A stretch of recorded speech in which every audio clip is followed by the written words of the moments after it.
Hi, I'm Dr. Kiran Sethi, MD. I'm a skin and aesthetic specialist, and I'm here to give you tips on basic skincare.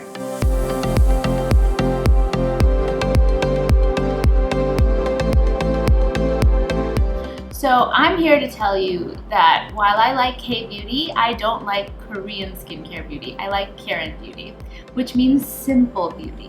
The simpler your skincare routine, the better it's going to be for you. A lot of people I've seen are using 10 steps, 12 steps. They're saying, I must do my CTM, I have to do this beauty device, I have to do XYZ. And what they're doing in effect is A, they're not adding any benefit. B, they're increasing the risk and damage to their epidermal barrier. And C, they're spending and wasting quite a bit of money. So at the end of the day, we want to have a clean and simple routine. So what does that mean? That means cleansing. Cleansing is important. Of course, gentle cleansing is better than harsh cleansing or cleansing multiple times throughout the day.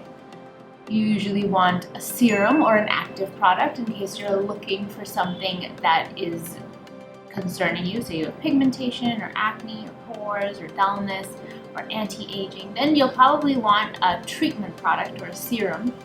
So that will help to work towards those particular issues that you face. A moisturizer, of course, is needed twice a day. And then finally, your sunblock during the day. These are your mandatory items.